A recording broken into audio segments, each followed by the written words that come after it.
Today, the rand took a massive hit. It dropped to $1 is to 19 rand 30 cents. That's very, very low.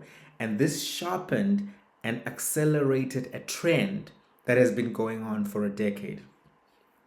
5 years ago, on this very day, the rand was trading at 1 is to 12 rands 76 cents. $1, 12 rand 76 cents.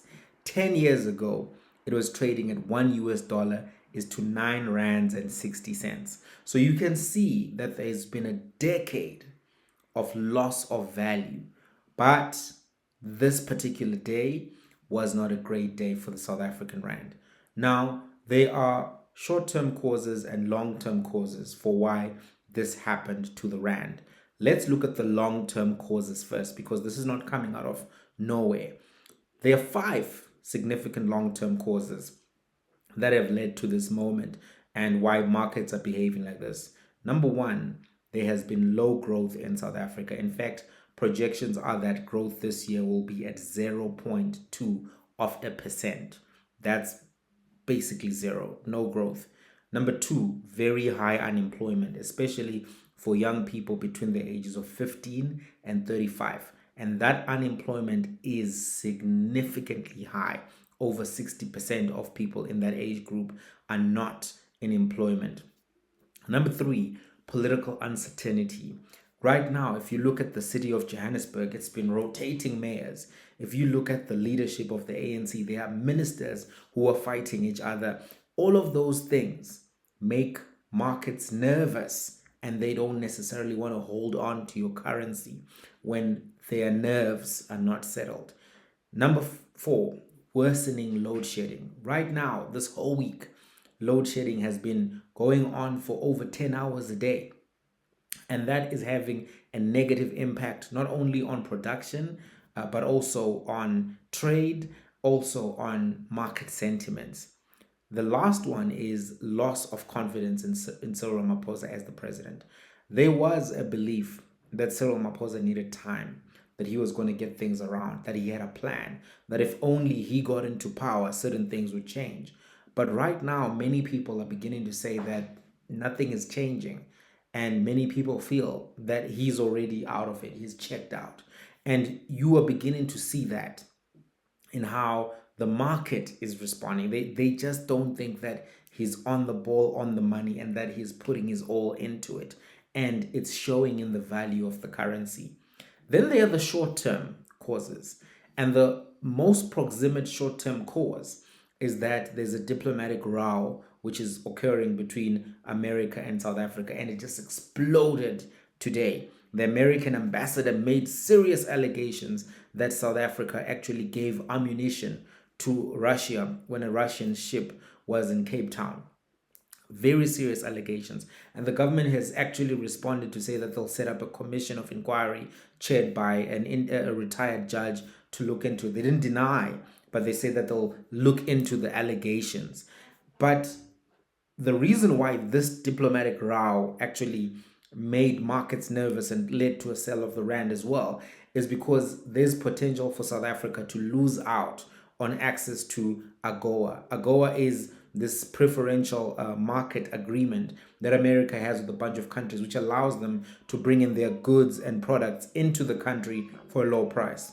So losing access to AGOA will have a negative impact on South African trade, and AGOA stands for American Growth and Opportunity Act. So it gets revisited periodically, and you can actually lose access to the preferential market. And there are concerns that the rhetoric of the South African government, its discussions when talking to American diplomats. If you've seen Minister Naledi Pandor, when she speaks to the Europeans or the Americans, sometimes she's very, very harsh. And she's made it very clear that South Africa actually considers Russia to be a friend, that they won't be bullied, etc., etc. Regardless of what you may think about the principles of that, it obviously has an impact on the market, because the market is now thinking, well, if you're going to get kicked out of this preferential trade agreement, that's definitely going to affect your currency. Now, what are the consequences of all of this? The consequences are that imports will become more expensive.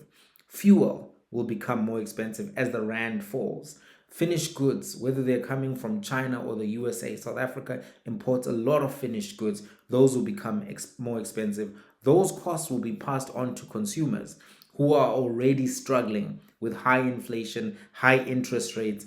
This will make things worse. And when you have consumer base which has diminishing buying power and capacity to buy and disposable income, that also means goods sit on shelves for much longer, and that could lead to people losing their jobs in the retail industry, etc., leading to worsening economic conditions. The other consequence of this, though, is that this is a real reduction of wealth. If you have savings in rands, right now what is happening is that your savings are losing value in as they sit in the bank. Even though you may make interest, overall the purchasing power of the money that you had sitting in the bank is not the same. If you had 1 million rands sitting in the bank in 2013, that 1 million rand can no longer buy the same goods and services that it could 10 years ago. And that's not necessarily the case for every currency. So this loss of value is significant because it means that people have lost wealth as a result of the political decisions that have been made. So this is something that is really going to be something that begins to affect South Africans and even the region. What are your thoughts on everything that's unfolding? What are your thoughts? Do you think that this is a significant issue? Do you think that South Africa will reach the 1:20, 1:21, 1:22 versus the US dollar? And if that happens, will President Ramaphosa be safe in his position? If you remember in the United Kingdom, when the pound started falling and went past a particular level, Liz Truss was out. They said, get her out of here. Get her out of here. That's what they said. So Mr. Ramaphosa has enjoyed a lot of support from business, from the elites of South Africa. But will he continue to enjoy that support if the rand keeps falling? We'll see.